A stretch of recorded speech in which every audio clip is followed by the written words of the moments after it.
Welcome back to Light the Fuse, the Mission Impossible podcast that is just won't stop. Won't stop. Can't stop, won't stop. Can't stop, won't stop. But we don't only talk about Mission Impossible on this show, although we mostly talk about Mission Impossible. You have been very invested in what you have referred to as the golden age of dog cinema. This is correct. And there's a new product, a new movie you want to talk about. Yeah. Okay. I think I mentioned it to our Patreon followers. Okay. I think on our best of last year, we both talked about it because you're a big fan of this movie I love too, this movie. aren't you? I love it. But yeah, it is a golden age of dog cinema, and I think one of the highest points of this golden age, maybe even the highest, I don't know, my writing partner loved this movie. Seth Goldsmith loved this movie. He was saying he thinks it's the high watermark of I think so, too. age. I really like Alpha a lot, but okay, fine. Anyway, Togo on Disney+. Willem Dafoe. Yeah. Seth also says that he thinks it's a prequel to The Lighthouse. It could be. It could be. Willem Dafoe, dog sled movie. And also Balto. Is Balto canceled now? I want to cancel him, don't you? Balto should be canceled. I want to change because that. What you think you know about Balto, you don't know shit. Let me tell you, brother, you don't know shit. Balto is thought of as this big hero. That guy came in and stole all the fucking spotlight. Yeah. He didn't do shit in that story. Yeah. You got to watch Togo. If you want the truth about Balto, you want to know about how he should be canceled. Yeah. You got to watch this movie, Togo.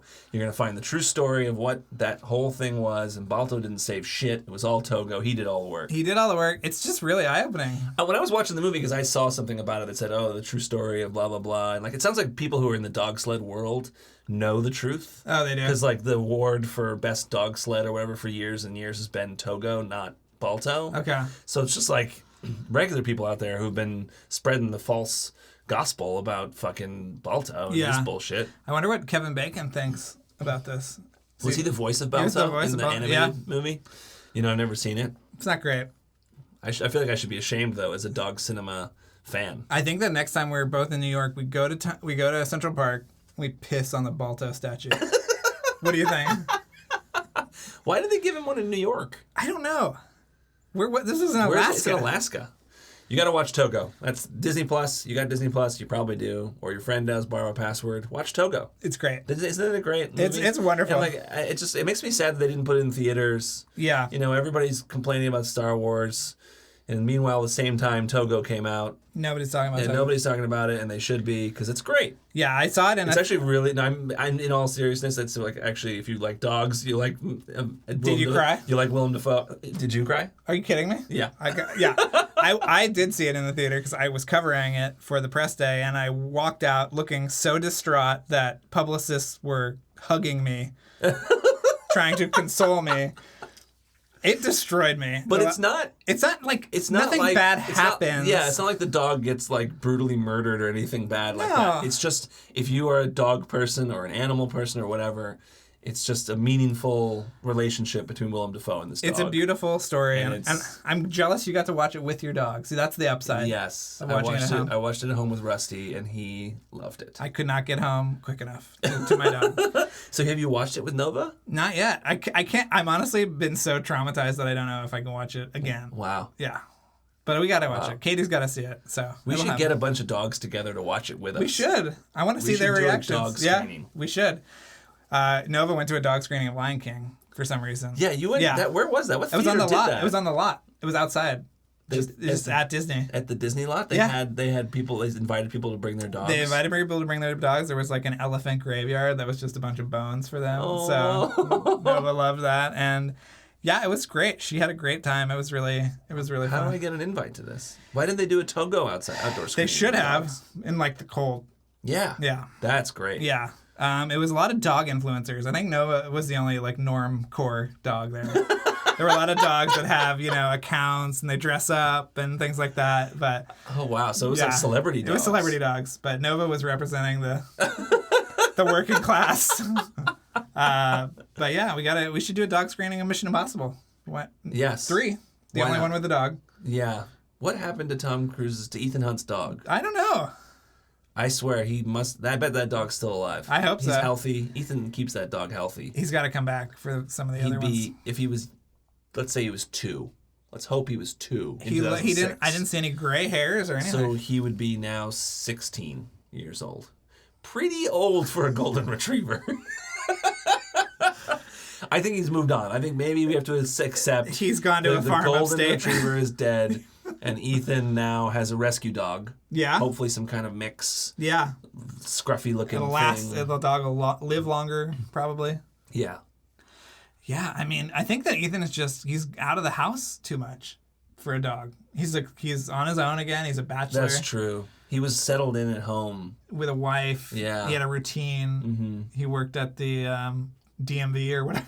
That's the thing about like John Wick 3, and I think John Wick 2 even had this too, where it's like it's supposed to be him and his dog, but like they don't want to get bogged down with the dog, so he always just like leaves the dog somewhere and then goes off. Yeah, Lance Reddick has spent more time with the dog than Keanu at this point. I feel like I want to see him bond with the dog more. Well, the problem was that he was going internationally, and you don't want Keanu waiting for the dog to get out of quarantine, stuff like that. I don't know, mate.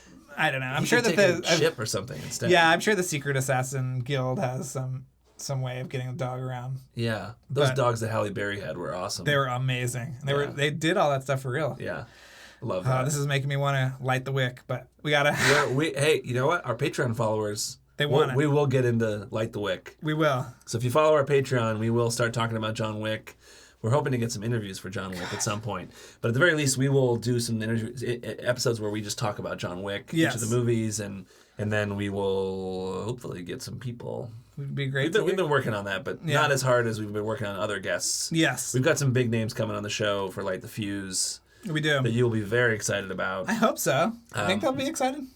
Yeah, you don't think so? I don't know. We've got a couple people scheduled who are people we've been talking about big for a long time. Yeah. As long as that, knock on wood, happens, then I think people are going to be very happy. Yeah. I mean, even our second tier people, I think, are huge gets. Yeah, no, I'm really excited about some of the people. Because some of the people who I'd never even heard of before, who we're talking to someone next week who's been on set for the last few movies. Yes. And I'm excited to talk to that guy. Yeah. But no more hints. No more hints, Charles.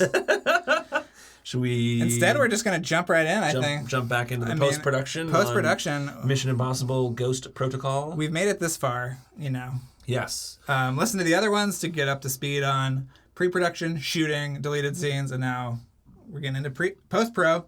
Yeah. So, sound designer and re-recording mixer Gary Rydstrom talked about the Burge sequence. He says, the sound of that scene hinges on the gloves Ethan's wearing. You have to believe they're really going to hold him up on the outside of the building.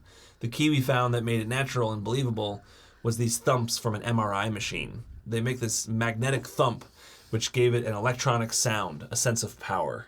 So it's cool. That sound. That's where that came from? It's from an MRI That's machine. amazing. Which is awesome. Here's another Rydstrom quote. You ready for this? Yes. The scene is believable and tense, but it's also kind of funny. Tom Cruise's character gets frustrated with his failing glove. There's a moment when the glove falls. We tried to find the right combination of a whistle sound that would be realistic, but also in my mind, an homage to the classic Wile E. Coyote falling whistle. So him falling off of a cliff, which is true. I mean, and that's perfect. Love that. Yeah. I mean, Gary Rydstrom is, as we've talked about in an earlier episode, a legend. A genius. I mean, the Jurassic Park dinosaur sounds. Yes. I mean, all that stuff. That guy is awesome. We're working on him. Can we tell the Please. audience that? We're working on having. We're working on scheduling him. He also, I found out recently, came up with the Star Tours chime when you go on the... Really? Yeah, that was him. So. Well, and you said, I think in the last episode, you told me he directed Lifted. He directed Lifted, the great Pixar short. Look up that short because it's on. really... It's on Disney Plus. One of my favorite Pixar shorts. Oh, is it? I should... Yeah. I'm going to pull it up. Yeah, man. it's great. It's one of my favorites. It's so funny. Yeah, he's a genius. And really cute at the end. I mean, anyway. Yeah. Sorry. You don't want to get... I don't want to reveal. It's so good. People should watch good. it. Okay, so co-producer and VFX producer Tom Peitzman says, the majority of the VFX work we had to do was painting out rigging because Tom was really climbing the building. But there were so many very large cables on Tom, we would actually be replacing the building pieces individually instead of just painting out the cables. But with a mirrored surface building, it created a reflections nightmare. We had helicopters in our shots, we had crew in our shots, we had all kinds of rigging.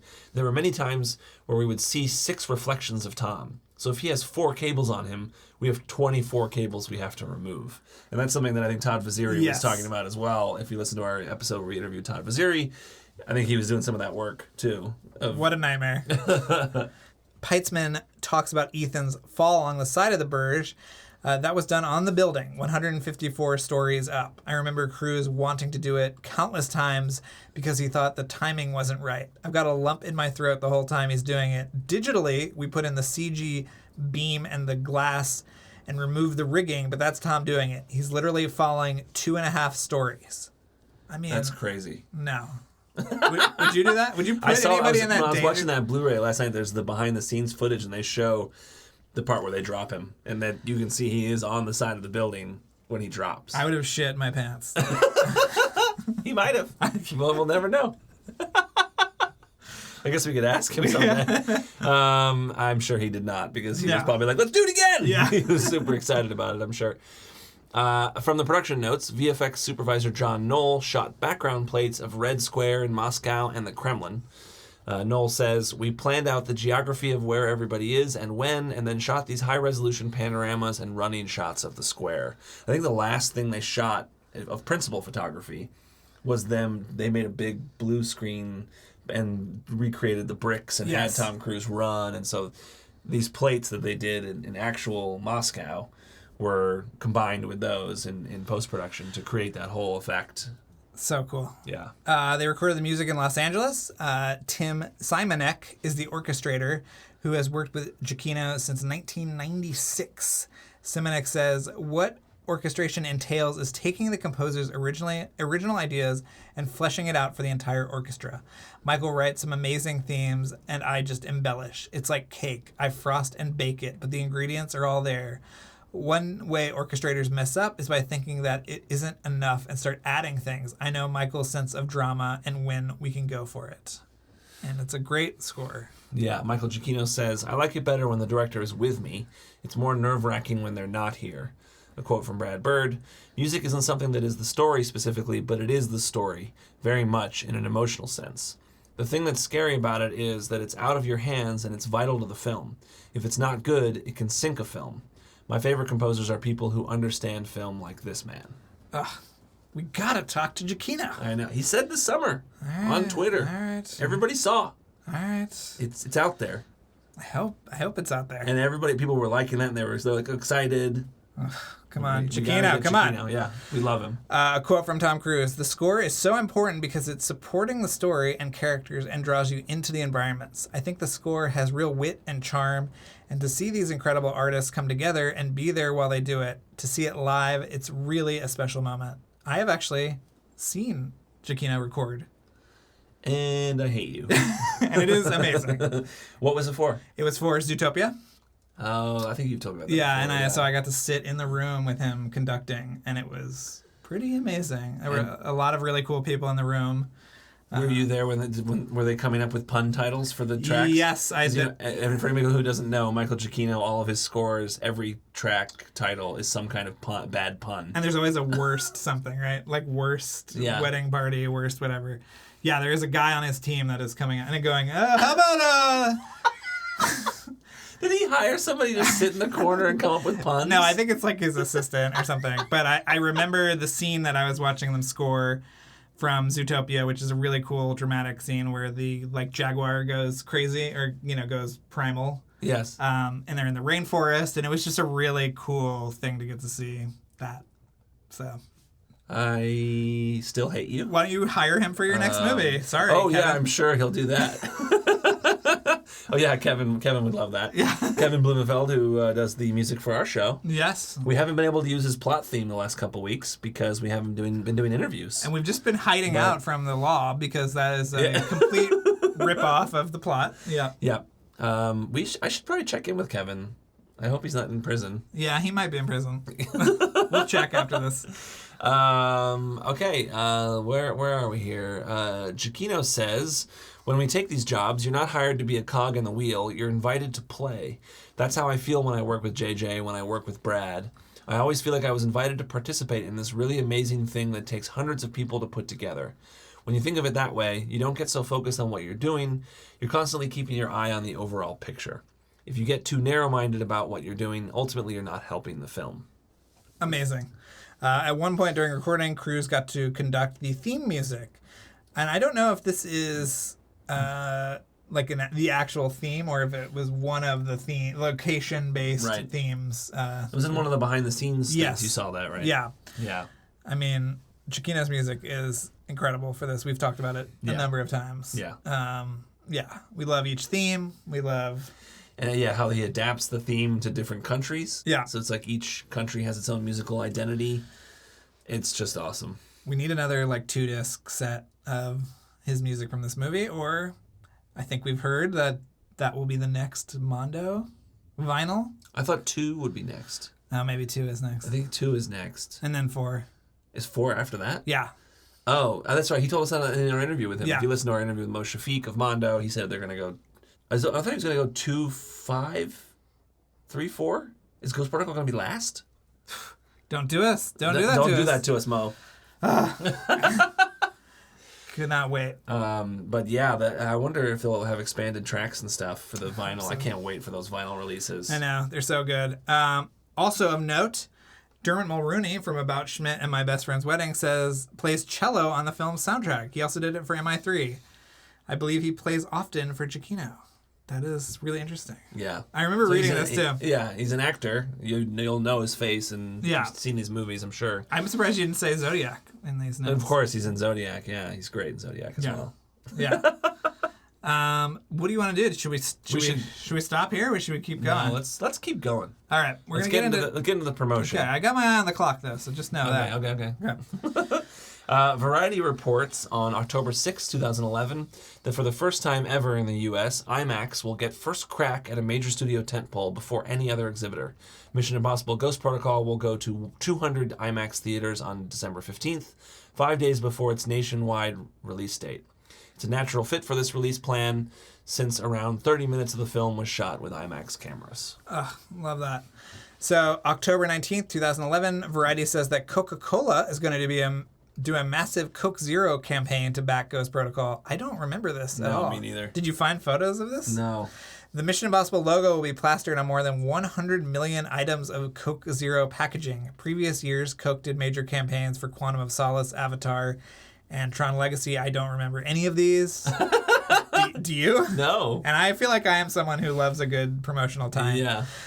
Coke Zero's recent tagline is "Make it possible," and it meshes well with the franchise. Of course it does. The MI tie-in will also appear on popcorn bags and branded cups in movie theaters. Does anyone have any of these? Yeah. Does anyone remember Please. this? Anybody out there? This feels like Tell me you have it. I don't. Pictures? I can't believe it. Find it. From the same article, fans will be able to complete missions through an online game to attain agent-level access to exclusive behind-the-scenes footage, scenes, images, and interviews. There will also be a social game done through a cell phone app to drive users into participating movie theaters and convenience stores across the U.S. to win rewards such as pre-screenings, premiere tickets, and Coke Zero products. Did anyone out there take part in any of this? Crazy. The article says that Coke Zero will appear in the film through its bottles and logo on umbrellas during cafe scenes, billboards in the background of shots, and Coke Zero flags in Dubai. However, the presence is dependent upon director Brad Bird's final cut. Now I want to watch the movie and see, are there any Coke Zero flags or anything in the background? Did this get canceled? Did it not work out? You know what? Throw this under the Balto umbrella of getting canceled, because I don't remember any of this. There was also, I was reading about I just assumed you had seen it too, some kind of Facebook thing where there was it's coming up. I think I did find something about that. I think you could win tickets to the premiere or something. Yeah, okay. So let's go back to the LA Times article. This one is from November 6, 2011. Tom Cruise says, "Back when I went to Paramount and said I wanted to do Mission Impossible, people looked at me a little cross-eyed because it was a TV series, and at that time, people weren't really doing that. I always hoped that I'd be able to bring in different filmmakers who could share the love of this genre and see what it is that interests us. So Brad Bird said that he went back to previous Mission films to look for the rhythms he wanted for his new take and decided he wanted to avoid the relentless grimness, I guess, of 3. I don't know. Yeah. Maybe. His quote was, "One of my favorite moments acting-wise were the scenes he did with Vanessa Redgrave. He kind of came alive in a slightly different way. You could tell he had a lot of respect for Redgrave and knew that he had to be on his game because she was going to get every drop out of her part of the scene, so he better get every drop out of his. There was a playfulness to those scenes together that I really liked. When you see the new film, it's a little bit more playful than the other Mission Impossible films, hopefully without undermining the suspense or action." Wow. Yeah. And of course, you know, He as tried. we always talk about, He tried they tried to get Vanessa Redgrave. And it's true when you think about it. It's kind of interesting when that first movie, those scenes are more playful. Yes. And that playfulness is totally alive in Ghost Protocol. And I feel like even with the casting, he tried to kind of like recreate that dynamic by Paula Patton and Lea Seydoux. Right. Kind of giving him that energy. And it's really interesting for him to talk like this about it. I feel like it was almost like a fuck you to Paramount. Like, I'm going to keep talking about this. You didn't put it in.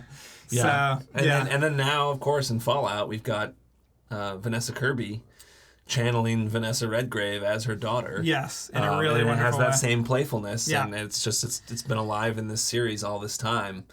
It's so cool. It's also interesting to hear him talk about not wanting to undermine the suspense or action, which he's talked about several times. Yeah, I I think he wanted to probably make sure that everybody knew that even though he comes from animation and blah blah blah, people have a preconceived notions about that being cartoony or whatever, and he wanted to make sure that everybody knew it's not going to undermine the action or the suspense. Yeah. I mean, his animated movies have great moments of suspense. Absolutely. So, yeah. November 22nd, 2011, Variety reports that the NHL is doing a tie-in to promote the release of Ghost Protocol. There will be clips and sweepstakes during the Bruins-Red Wings game later that week. Did you remember this? That was just some random regular season game between the Boston Bruins and the Detroit Red Wings. So no, I did not watch that game. It wasn't like Tom Cruise skated out in the middle and went, "Hey, everybody!" I wish. That would be, if it was an Anchorman movie, Will Ferrell would have done that. Does anyone happen to have this game still on their DVR? any Red Wings fans out there? Bruins fans? Anybody? I wonder if we can look it up online and see if there's any stuff. It's probably just trailers and boring stuff. It's nothing that I bet there were interesting. like on-screen graphics though. Right. Really cheesy, like fireballs and stuff. All right. During November 2011, Paramount released a Facebook game. Here we go. Paramount released a Facebook game of the film in order to promote it. The new game allowed players to choose the roles of IMF agents and assemble teams to embark on a multiplayer journey. Players were also able to garner tickets to the film's U.S. premiere and a hometown screening of the film for 30 friends. Can you imagine if we had done this? Yeah. Can we get... I want to get on Facebook and see if we can access this. I know. I was gonna look, but I was like, "There's no way." It wouldn't still be there. No. Almost 10 years later. In the movie, the IMF team makes use of Apple products such as multiple iPhones, iPads, and a MacBook Air. Producer J.J. Abrams is supposedly a vocal supporter of Apple products, and obviously Brad Bird worked with Steve Jobs at Pixar. Yeah, of course. So was Apple in the previous movie? It was in the first movie, obviously. That was a big tie-in for the first movie. But I don't remember it being in 2 and 3. I feel like 3 had a different deal. Yeah. I thought 3 was with a different company. 2, there's not that much computer-y stuff going on.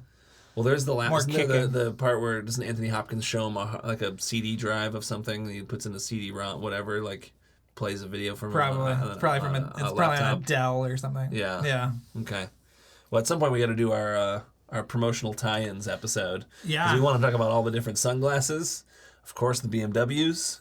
Well, now we got to find these Coke cans. Oh, and the watches. We've been wanting to talk about the watches for a while. Yeah. We've got a lot of research about the different watches in the movies. Some of them you can still buy Yeah. at quite an expense. There's a watch from the first movie, a Casio, that's way too expensive for the crap that the watch is now. But I kind of want it. You should get it. Okay, so the high-tech car that Ethan Hunt drives near the end of the film is the Vision Efficient Dynamics concept car.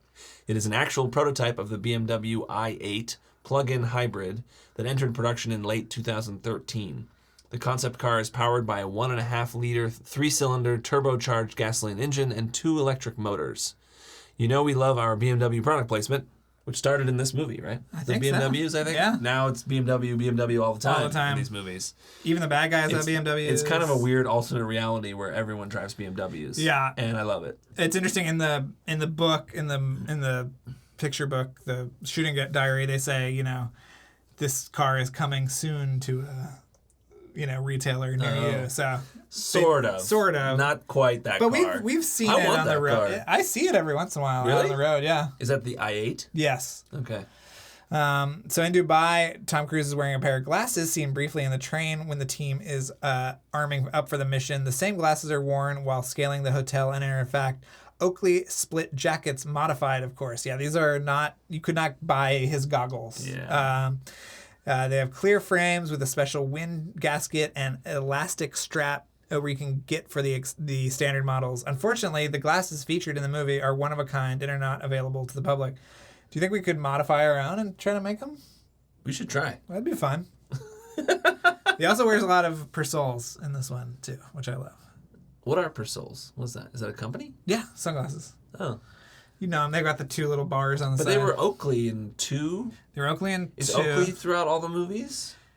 I don't know. I mean, he did 2. I mean, Oakley is the goggles and Persols are his sunglasses. So he's just out there shopping around. Yeah, I love it. Variety reports on December 2nd, 2011, that a 6-minute prologue for The Dark Knight Rises will play in front of Ghost Protocol at IMAX theaters. So we saw the IMAX presentation of this movie opening day. We went to like a matinee at like noon or something. Yeah. Very first day it came out at the Lincoln Square IMAX. Yep. The AMC in Lincoln Square, which is like I think one of the top 2 or 3 biggest screens in the country. Yeah. And they showed The Dark Knight Rises prologue beforehand. And it was amazing. It is a really amazing sequence, even though you can't really understand a word, especially at that point, because then they redubbed Bane's audio because there were all these complaints people couldn't understand what he was saying. I kind of like that one more. It's a different cut of that scene too. Is it? Yeah. What was different about it? It was just cut a little bit different. Like if you find that footage on YouTube, watch it against the real stuff. Yeah. It's a little longer, I assume? I think it's a little longer. I really love that sequence. I wish I loved the eventual movie as much. But, you know, it was still a wonderful... It features the bad guy from Shanghai Nights. Oh, yeah? Who's that? What's his name? Aiden Gillen or something like that? Oh, yeah. I like that you say the bad guy from Shanghai Nights and not Littlefinger from Game of Thrones. Yeah. The show that was on here for 10 years. Okay. Yep. So, December 6th, this is around the same time, but this is the Hollywood Reporter, and they're talking about Tom Cruise's 2-day visit to India for the premiere of Ghost Protocol, which was held in an IMAX theater, of course. Cruise arrived in a motorcade of BMWs branded with the Ghost Protocol logo. He was greeted by screaming fans, with whom he spent almost 2 hours in between talking to the media. Brad Bird and Paula Patton were there as well. Anil Kapoor hosted an exclusive party at the Taj Mahal Palace Hotel. At the time, he was gearing up to do India's version of the TV show 24, in which he's supposed to play the Indian version of Jack Bauer. And yes, that did happen. And I think he was on the real 24, too, at some point. He was, as a different character. Yeah, as a different character. And then he became the Indian Jack Bauer, yeah. And he's, of course, the awesome character they encounter in India. Right. Who was in Who Wants to Be a Millionaire. Yes. Sorry. He was in the movie Slumdog Millionaire. Slumdog Millionaire, yes. So that's so did awesome. that took place a day before. See, all my research was saying Dubai was first, but it was India. It's weird. It's bizarre. Maybe it was the same time. I don't even know. Ghost Protocol also played at the Dubai Film Festival on December 7th, which Cruise, Bird, Patton, Pegg, and Kapoor attended as well. They also called this the world premiere, and I'm not sure why. But after the screening, there was an after party at the beach that ran until the early hours. There were fireworks. And this is just another awesome Mission Impossible premiere that we didn't attend. We're both in India and in Dubai. We're going to the next one for sure. We have to be. But yeah, did you see those pictures I sent you? No. Maybe I didn't send them. Oh wait, yes you did. Yeah, from the premiere. Yeah, yes. The one at Dubai Film Festival. Yes. Because there are multiple world premieres apparently for this movie. Actually, let's put a pin in things. We're going to come back with the domestic premiere. And we're going to talk about the rest of it then. There's some good stuff coming up that you will definitely want to hear. But I definitely think if we don't go to the new premiere... All bets are off? Murder-suicide, I'm thinking. But we'll record it. We'll record it. We'll record ourselves taking some kind of... We shouldn't joke. That's terrible. It's terrible, but we would be very upset. We're gonna break, even if we have to do a Mission Impossible mission to break into the premiere. That's what we'll do. We'll record from outside and get Where was the Fallout premiere? I think it was there was one in London, but I don't know if that was the main one because Jack Howard was there at the one in London. That's right. But I don't know if that was the world premiere though. Because the world premiere of Rogue Nation was at the Vienna Opera House. Right. Can you imagine? I wonder if it was in Paris, the world premiere for Fallout. I think it was. That makes sense to me. Yeah. We'll find out when we do the making of Fallout, I guess. For now, though, we'll be back with part 4 next week. You should follow our Patreon, patreon.com/LightTheFuse. There's always bonus episodes and stuff in there that you can hear from us. It's a whole nother podcast, essentially. It really is. You get to, it comes in your Apple Podcasts. It has a different app, logo. or it has a different logo. It's its own feed. It just comes in. You get more episodes, more goodness, bonus minutes from previous interviews that we've done, all our commentaries for all 6 Mission Impossible movies, which we found out from our Patreon followers who we do the Skype chat with. I think most people don't listen to it while watching the movie. They just listen to it on its own. That's okay. But I think it works. Yeah. If you recall the movie well enough, you'll know what scenes we're talking about. We just like to most of the commentary is just us describing scenes. Oh, there's Tom Cruise running. Oh, he's on a motorcycle. So we really paint a picture. I'd like to think it's a little bit better. No, it's better than it is. We tried to not do any of that. But yeah, so sign up for the Patreon if you don't want to do that. As always, our shirts and stickers and things at our TeePublic page, which is linked from our website, LightTheFusePodcast.com. And if you don't want to do that, please like, review, rate, and subscribe wherever you are listening to this podcast. We better be at 100 ratings at this point. I hope to God we are. I hope that you got us to 100. I hope so. So if you go to the Apple Podcast app and look at our show page and see if we're still under 100, you better press that 5-star. Do it. We need it. We need those stars. If you think we deserve it. Right. Which we do. And please listen to watch Charles's movie, which is called A Nasty Piece of Work. It's under the Into the Dark series on Hulu. Yes. It takes a little digging to get to, but you'll get there. No, I think if you just search Nasty Piece of Work. Oh, it will come up? If you just search NAS, it'll come up, I'm sure, on Hulu. But that's on Hulu only. And order Drew's book. Yes, The Art of Onward. It's almost out now. It's almost The out. Art of Onward. The movie's out, but watch the movie first. Watch the movie first. A lot of spoilers in this book. And I'm excited to get that. Very excited to get that. And I think when that book comes out, we'll do a Patreon episode about that. Yeah, and we're going to do a Patreon for Charles's movie, which should be out by now. This episode is brought to you by Jeremy Dillon and is mixed by Luke Burson. And a special thank you to Jacob from Holland. And thank you to all of you out there for listening to the show and making this possible. We've got some big guests coming up. We're very excited. I think you're going to be very happy to find out what you see. It's going to be awesome. And before that, we will be back next week with part 4, our concluding chapter of this saga. This epic saga. And go watch Togo. It's a quadrilogy. Go watch Togo. Go watch Togo.